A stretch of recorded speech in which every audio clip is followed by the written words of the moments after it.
যিনি ফ্যাসিবাদকে হটিয়ে ন্যায় ও গণতন্ত্র প্রতিষ্ঠার বুলি আওড়ে গিয়েছেন বারবার, সেই ইউনুস নিজে কতটা ন্যায়পরায়ণ? ন্যায় ও সততার এথিক্স তিনি নিজে কতটা মেনেছেন? এক নয়, দুই নয়, অন্তর্বর্তী সরকারের ক্ষমতায় আসার আগে ও পরে ভুরি ভুরি প্রতারণার অভিযোগ রয়েছে ডক্টর ইউনুসের বিরুদ্ধে।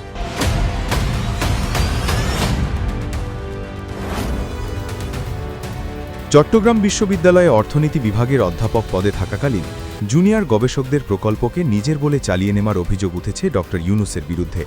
তিনি যখন চট্টগ্রাম বিশ্ববিদ্যালয়ের অধ্যাপনা করতেন, তখন ক্ষুদ্র ঋণের ওপর কাজ করছিলেন একদল জুনিয়র গবেষক। অভিযোগ, এই গবেষণাকে নিজের বলে চালিয়ে নেয় ইউনুস।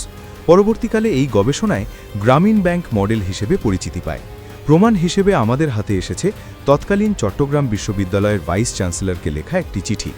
6 জুন 1983 সালে লেখা এই চিঠিতে ফোর্ড ফাউন্ডেশন $1,57,000 চট্টগ্রাম বিশ্ববিদ্যালয়ের অর্থনীতি বিভাগে গ্রামীণ প্রকল্পের জন্য বরাদ্দ করে।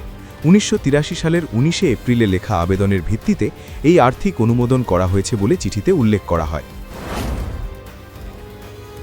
ডক্টর ইউনুসকে বলা হয় গ্রামীণ ব্যাংকের প্রতিষ্ঠাতা। ইউনুস চট্টগ্রাম বিশ্ববিদ্যালয়ে অর্থনীতি বিভাগের অধ্যাপক ছিলেন 1972 থেকে 1989 সাল পর্যন্ত। শিক্ষকতা পেশায় থাকা অবস্থায় তিনি নাকি প্রতিষ্ঠা করেছিলেন গ্রামীণ ব্যাংক। আদৌ কি তাই? 1976 সালে চট্টগ্রাম বিশ্ববিদ্যালয় অর্থনীতি বিভাগ কর্তৃক গ্রামীণ অর্থনৈতিক কর্মসূচি বা REP নামে একটি গবেষণা কার্যক্রম শুরু করা হয়েছিল। ফোর্ড ফাউন্ডেশন এই প্রকল্পের জন্য 2 বছরের নভেম্বর 1976 থেকে নভেম্বর 1978 সময়সীমায় $1,00,000 অনুদান প্রদান করে। সেই সময় ডক্টর ইউনুস অর্থনীতি বিভাগের প্রধান ছিলেন। চট্টগ্রাম বিশ্ববিদ্যালয়ের তৎকালীন উপাচার্য অধ্যাপক ডক্টর আব্দুল করিম মূলত ফোর্ড ফাউন্ডেশনের অনুদানের জন্যই কাজ করতেন। এর বাস্তবায়নের দায়িত্বে ছিলেন ডক্টর মুহাম্মদ ইউনুস। প্রচার হয় সম্পূর্ণ উল্টোটাই।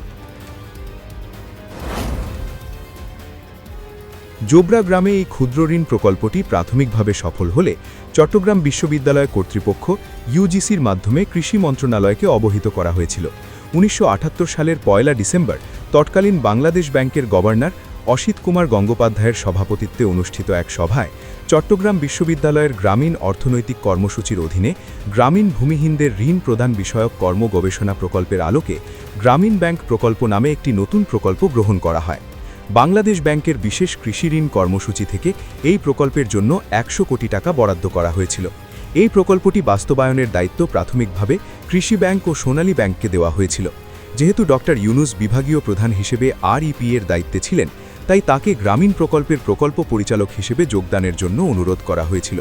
পরবর্তীকালে 1983 সালে গ্রামীণ ব্যাংক অধ্যাদেশ জারির মাধ্যমে বাংলাদেশ সংবিধানের 152 নম্বর অনুচ্ছেদের অধীনে গ্রামীণ ব্যাংককে একটি সংবিধিবদ্ধ সরকারি প্রতিষ্ঠান হিসেবে প্রতিষ্ঠা করা হয়।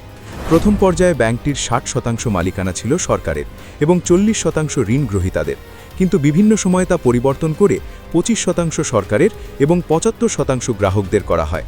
1990 সালের 29 আগস্ট ডক্টর ইউনুস মাসিক 6,000 টাকা বেতনে গ্রামীণ ব্যাংকের ব্যবস্থাপনা পরিচালক বা MD হিসেবে নিযুক্ত হন। 1979 সালের 15 মে ডক্টর মুহাম্মদ ইউনুস REP এর দ্বিতীয় পর্যায়ের প্রকল্প প্রস্তাবে স্বাক্ষর করেন, যেখানে বলা হয়েছে যে এটি চট্টগ্রাম বিশ্ববিদ্যালয় কর্তৃক প্রবর্তিত একটি কর্মসূচি। ফোর্ড ফাউন্ডেশনের অনুদানের কোনো পর্যায়ে ডক্টর ইউনুস জড়িত ছিলেন না।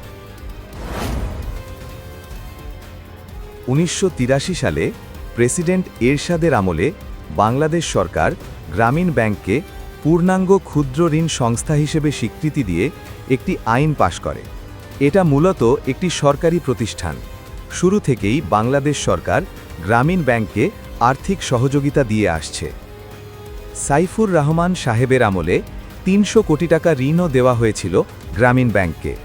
একসময় এই ব্যাংকের সরকারি মালিকানা ছিল 60%। পরে আস্তে আস্তে সরকারের মালিকানা 25% নেমে আসে।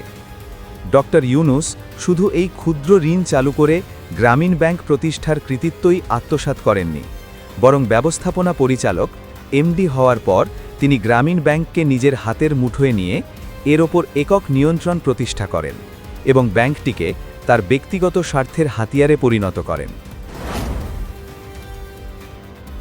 শুধুমাত্র ক্ষুদ্র ঋণ ও গ্রামীণ ব্যাংকই নয়, ইউনুসের জালিয়াতির বিস্তার বহুদূর। গ্রামীণ টেলিকম থেকে অর্থ আত্মসাতের অভিযোগ রয়েছে ডক্টর মোহাম্মদ ইউনুসের বিরুদ্ধে। গ্রামীণ টেলিকমের বিরুদ্ধে প্রায় ৩,০০০ কোটি টাকা অবৈধভাবে সহযোগী প্রতিষ্ঠানে স্থানান্তর, শ্রমিক কর্মচারীদের লভ্যাংশের টাকা লোপাট, কল্যাণ তহবিলের অর্থ বরাদ্দ না করে আত্মসাতের মতো অভিযোগ রয়েছে। গ্রামীণ টেলিকমের চেয়ারম্যান ছিলেন ইউনুস। নোবেল বিজয়ী অধ্যাপক ইউনুস এবং ১৩ জনের বিরুদ্ধে গ্রামীণ টেলিকমের কর্মীদের পাওনা লভ্যাংশের তহবিল থেকে প্রায় ২৫ কোটি ২২ লাখ টাকা আত্মসাতের অভিযোগ রয়েছে। ইউনুসের বিরুদ্ধে কর ফাঁকি দেওয়ার অভিযোগ রয়েছে। নোবেলজয়ী অর্থনীতিবিদ ডক্টর মোহাম্মদ ইউনুসের মালিকানাধীন গ্রামীণ কল্যাণের কাছ থেকে জাতীয় রাজস্ব বোর্ডের দাবি করা ৬৬৬ কোটি টাকা দিতে হবে বলে নির্দেশ দিয়েছিল হাইকোর্ট।